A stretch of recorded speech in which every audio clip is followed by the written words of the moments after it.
보리도량 29번째 이야기. 두타제일 가섭존자.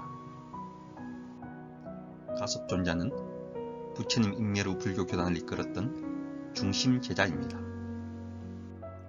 대웅전에 가면 석가모니 부처님 바로 옆에 젊은 스님과 늙은 스님 두 분이 부처님을 모시고 있는 모습을 종종 볼 수 있습니다.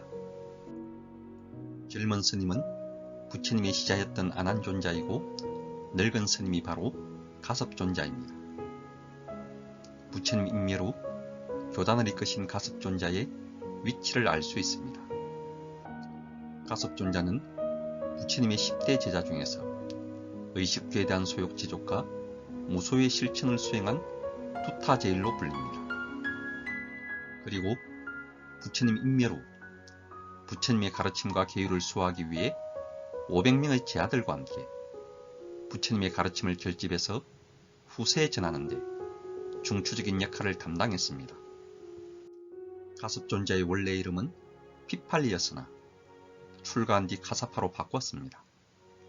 그리고 우르벨라 카사파 등 카사파 사명자와 구분하기 위해 마 카사파로 불렸습니다. 가섭존자는 인도 마가다국 왕사성 근처의 바라문 집안에서 태어났으며 완전한 깨달음을 얻기 위해 출가 수행자가 되려는 염원이 있었습니다. 그런데 가섭존자의 부모님은 사랑하는 아들이 출가하는 것을 원치 않았습니다. 가섭존자가 결혼할 나이가 되자 부모님은 결혼을 서둘렀습니다. 부모의 결혼 근유를 뿌리치기 어려웠던 가섭존자는 조각가에게 아름다운 여인상을 만들게 하여 이 같은 여인이라면 결혼하겠다는 까다로운 조건을 내걸었습니다. 그러나 부모님은 수소문 끝에 바이샬리 근처의 한 마을에 사는 바라문의 딸인 바타 카필란이라는 조각의 여인상과 똑같이 닮은 아름다운 여인을 찾아내었습니다. 가섭존자는 몰래 그녀를 찾아가 세속적 애욕에 얽힌 삶을 살고 싶지 않다고 말했습니다. 그런데 바타 카필란이도 가섭존자처럼 출가하여 수행자가 되고 싶다는 생각을 갖고 있었습니다. 가섭존자와 바타 카필란이는 결혼은 하되 육체적 관계는 맺지 않겠다고 약속했다고 합니다. 더후 두 사람은 12년 동안의 결혼 생활 후 가섭존자의 부모님이 세상을 떠나자 이혼하고 가섭존자는 부처님께 귀의하여 출가 수행자의 길을 떠났습니다. 가섭존자는 부처님께 귀의하여 8일 만에 아란의 경지에 올랐습니다. 바타 카필란이는 여성의 출가가 허용되었을 때 가섭존자의 권유로 비구니가 되었습니다. 그러나 비구니 교단으로 온 바타 카필란이는 탁발을 나갈 수가 없었습니다. 그녀의 미모가 너무 아름다워 마을 사람들의 시선이 온통 그녀에게 집중되었기 때문입니다. 이 소식을 들은 가섭존자는 부처님의 허락을 얻어 자신이 글식하여 얻은 음식의 절반을 그녀에게 나누어 주었다고 합니다. 이 일은 사적 인청에 연연하여 남에게 의지한다고 비구니 툴라난다에게 비판되기까지 가섭존자와 바타 카필란이의 도반으로서의 인연은 계속되었다고 합니다. 가섭존자는 두타인과 관련된 많은 일화가 있습니다. 의식주에 대한 집착을 떠나 오직 수행에만 전념하는 두타인은 부처님께서 칭찬하시고 권장하신 수행자의 이상이었지만 현실에서는 가섭존자의 남루한 옷차림을 보고 업신여기는 사람들이 많았습니다.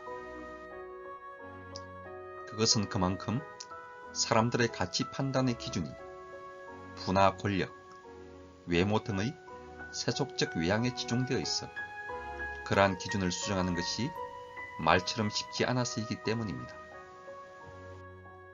가섭존자의 흐름한 옷차림이 시작된 사연은 다음과 같습니다. 어느 날 부처님께서 왕사성에서 탁발을 마치고 잠시 쉬시려고 할 때 곁에서 부처님과 함께 있던 가섭존자는 자신의 가사를 벗어 앉으실 자리를 마련해 드렸습니다. 스승이며 사존이신 부처님을 맨바닥에 앉게 해서는 안 된다는 부처님에 대한 존경심의 발로였습니다. 그리고 가섭존자는 자신의 가사보다 부처님의 가사가 낡고 흐름한 것을 보고 부처님께서 휴식을 취하시고 일어나시자 자신의 가사를 부처님께 공양드렸습니다. 부처님은 가섭존자의 공양을 받으시고 부처님께서 입고 계시던 낡은 가사를 가섭존자에게 주셨다고 합니다.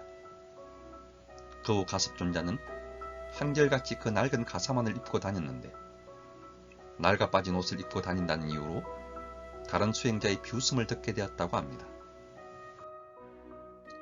부처님께서 기원정사에 계실 때 가섭존자의 행색이 초라하여 다른 수행자들이 아라한인 가섭존자에게 존경을 갖추지 않고 가섭존자의 행색에 대해 수건대자 부처님은 설법 도중 가섭존자를 부처님의 옆자리에 앉도록 하여 가섭존자가 부처님의 큰 제자로서 손색이 없는 위대한 대아라님을 교단에 인식시켰습니다.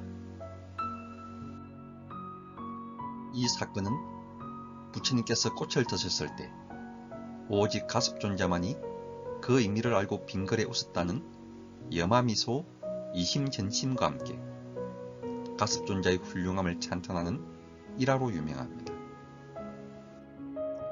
그러나 가섭존자가 언제나 부처님께 칭찬만 받았던 것은 아니었습니다. 우리는 아라한의 경지에 오르신 부처님의 제자분들이 한 점의 티끌이나 잘못된 생각이 없을 것이라는 막연한 추측을 하기 쉽습니다. 물론 아라한의 경지에 오르신 분들은 탐욕이나 분노나 어리석음이 없으신 분들입니다. 그러나 초기 경진에도 나와 있듯이 아라한의 경지에도 차별이 있으며 가장 최고의 성불의 경지인 구경열반을 증득한 부처님의 경지와는 큰 차이가 있음을 알아야 합니다. 즉, 부처님의 가르침과 판단력은 단 한 점의 티끌과 잘못됨도 없으나 아라한의 가르침과 판단력은 때에 따라 부처님께 경책을 받을 수 있다는 것입니다. 그중 가섭존자와 관련된 이야기가 하나 남아 있습니다. 어느 때 부처님께서 판카디아 지방의 숲에 계시면서 여러 비구들을 위해 상황에 따라 지켜야 하는 계율에 대해 설법하시고는 계율의 공덕을 찬탄하셨습니다. 이때 가섭존자도 판카디아에 머물고 계셨는데 그 소식을 듣고는 못마땅해하며 부처님께서 계율에 대해 찬탄하신 것을 불평하였다고 합니다. 그 이유는 이미 아라한의 경지에 오른 비구는 때묻지 않은 마음자리에 앉아 있으므로 계율에 얽매일 필요가 없다고 생각했기 때문이었습니다. 그러나 가섭존자는 이내 자신의 은행을 후회하고는 코살라국으로 떠난 부처님을 찾아뵙고 자초지종을 말씀드리고 자신의 잘못을 참회하였습니다. 부처님께서는 가섭존자에게 유리기를 주시면서 다음과 같이 말씀하셨습니다. 만일 스스로 허물을 알고 그 허물을 뉘우치면 미래 세상에는 유리기가 생기고 착한 법은 더욱 자라나 줄어들지 않게 될 것이다. 비록 너가 비구의 맨 윗자리일지라도 계율을 배우려 하지 않고 그것을 중하게 여기지 않으며 만든 계율을 찬탄하지 않는다면 나는 너를 칭찬하지 않을 것이다. 왜냐하면 만일 내가 너를 칭찬하면 사람들은 곧 너를 가까이 하고 공경하고 존중할 것이고 그렇게 되면 그 사람들은 계율을 경시한 과부로 오랫동안 고통을 받게 될 것이기 때문이다.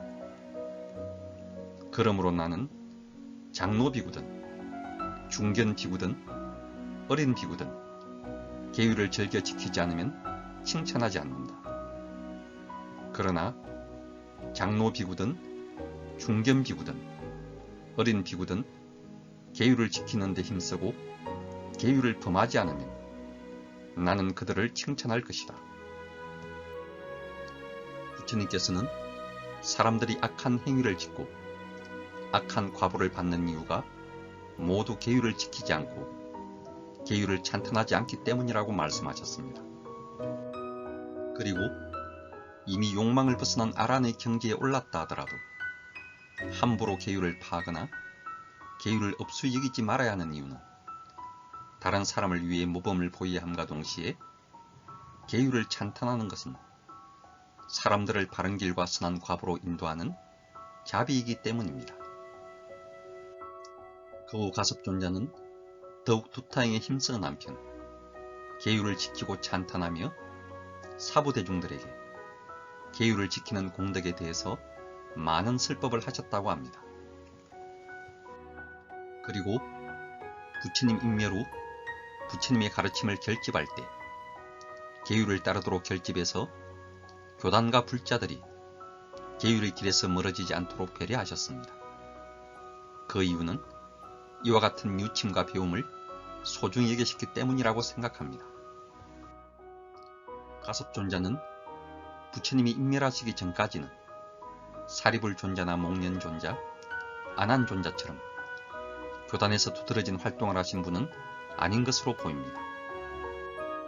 그러나 부처님 인멸 후 교단의 아라한들과 대중들이 가섭존자를 주저없이 지도자로 인정하고 별 혼란 없이 꾸준히 수행과 포교에 힘쓸 수 있었던 것만 보아도 가섭존자의 인품과 수행력이 얼마나 뛰어났는지를 짐작할 수 있습니다. 의식주에 대한 집착은 참으로 끊기 어렵습니다. 그러나 그보다 마음속에 잠재해 있는 자존심과 교만심은 더욱 끊기 어렵습니다. 가섭존자의 투타행은 다만 의식주에 대한 투타행이 아니라 일체의 교만심을 끊어버리는 투타행이었기 때문에 더욱 존경스럽고 의미가 있다고 생각합니다. 가섭존자는 드러나지 않는 가운데 홀로 수행에 힘쓰면서 아란의 경지에서도 부처님께 자신의 잘못을 드러내어 용서를 구하고 평생 동안 수행을 멈추지 않았던 인격자였습니다. 보잘것없는 지식과 습득으로도 금방 교만해지고 우쭐해하는 사람들에게 가섭존자는 아란의 경지조차도 더 이상 배울 것이 없을 정도로 완벽한 경지가 아니라 수행을 하고 있다는 분별심과 집착심 없이 쉬지 않고 정진해 나가는 자리임을 가르쳐 주신 위대한 부처님의 제자였습니다. 또한 부처님은 아란이 되신 가섭존자에게도 가르침을 주시며 더욱더 높은 수행 세계를 향해 나아가게 하셨으니 얼마나 위대한 스승인지를 알 수 있습니다. 참으로 그 스승의 그 제자라고 생각합니다. 나무 석가모니불